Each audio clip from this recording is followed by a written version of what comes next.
Military bases are designed with permanence in mind. They are built to operate continuously, supported by supply chains, personnel rotations, and infrastructure that assumes long-term use. When a base is abandoned, it usually follows visible decline, conflict damage, or political transition. But this base followed none of those patterns. At the moment, it was abandoned. It was staffed, supplied, and functioning as intended. Power systems were active, facilities were maintained, and there were no immediate operational failures. The decision to leave it behind was not driven by collapse, but by evaluation. This is the story of a military base that was abandoned on purpose, even though it was still fully operational. During the Cold War and the decades that followed, military bases were positioned to project stability as much as force. Their presence signaled commitment, deterrence, and readiness. Bases were not just collections of buildings, they were nodes in larger strategic networks that connected logistics, intelligence, and regional influence.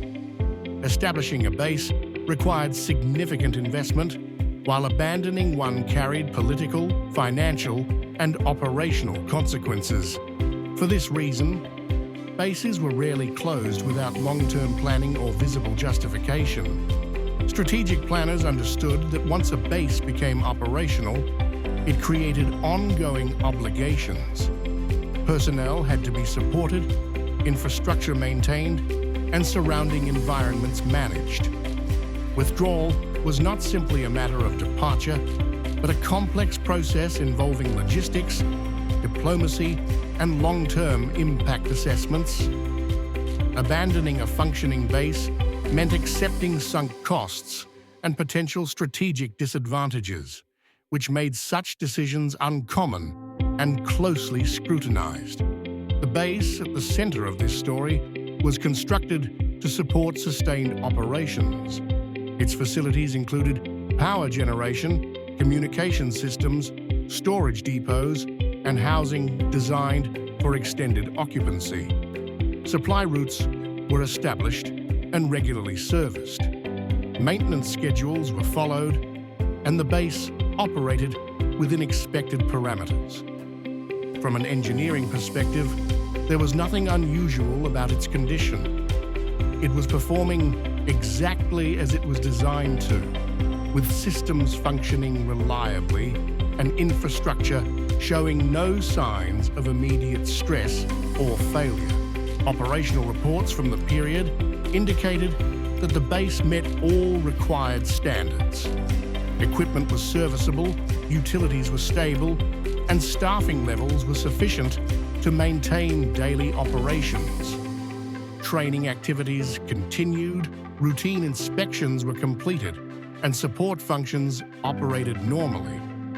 Unlike bases abandoned due to conflict or natural disaster, there was no sudden external pressure forcing evacuation. This absence of urgency made the eventual decision to abandon the site particularly striking. The factors that influenced this outcome were not dramatic, but cumulative.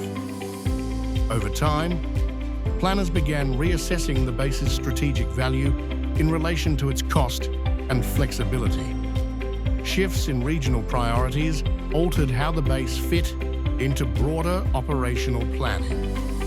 Advances in surveillance, mobility, and remote capabilities reduced the need for permanent installations in certain locations. While the base itself remained capable, the strategic environment around it was changing. Logistical considerations increasingly shaped these evaluations. Supplying the base required consistent effort and coordination across long distances. Fuel, food, spare parts, and personnel rotations all depended on stable transport routes. While these systems continued to function, they consumed resources that could be redirected elsewhere.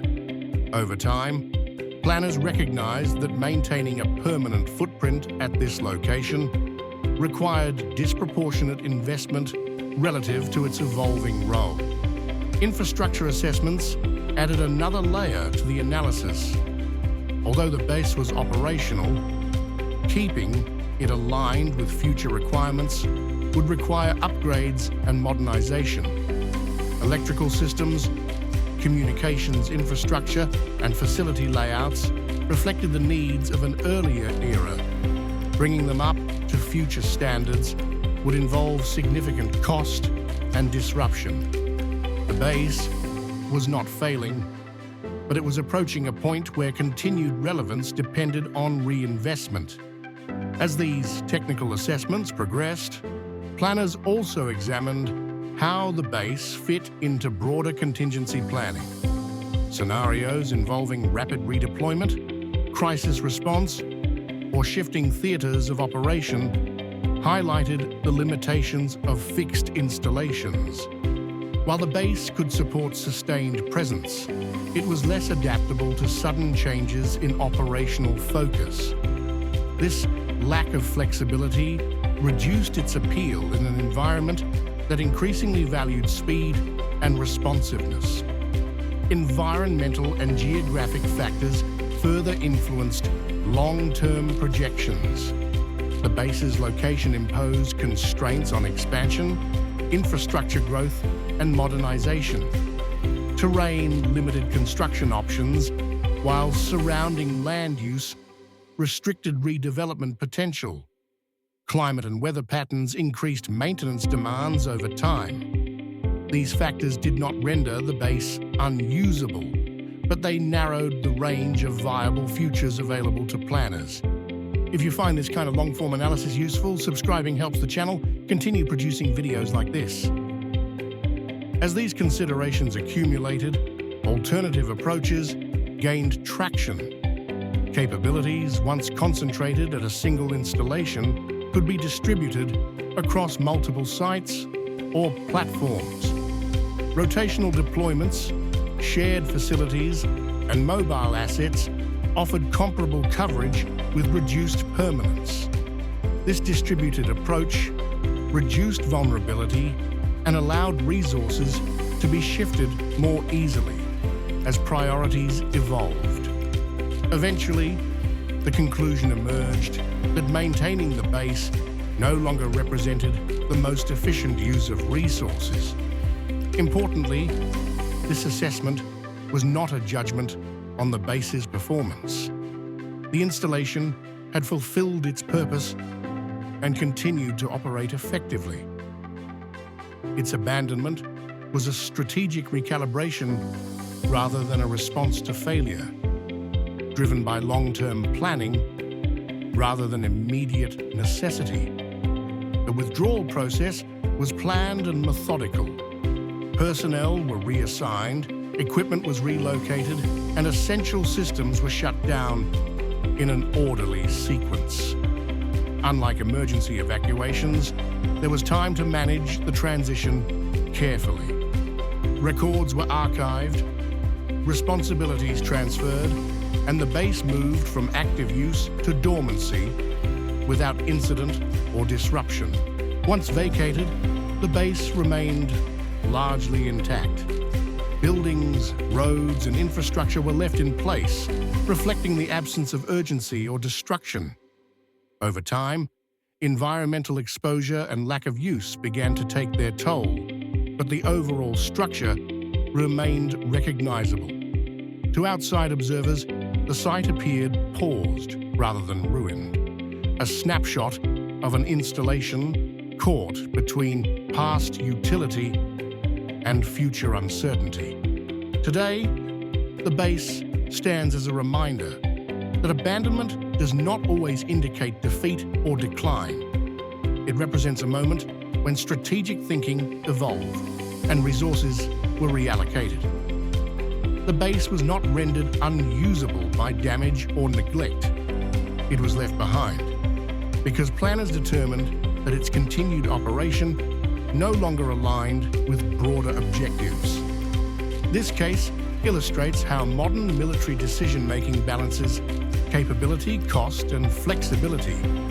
Permanent installations provide stability, but they also impose long-term commitments that can limit adaptability. When those commitments outweigh their benefits, even fully functional bases can be retired. The decision reflects adaptation to new realities rather than weakness. The military base that was abandoned while still operational challenges, common assumptions about why places are left behind. It shows that abandonment can be deliberate, informed, and proactive.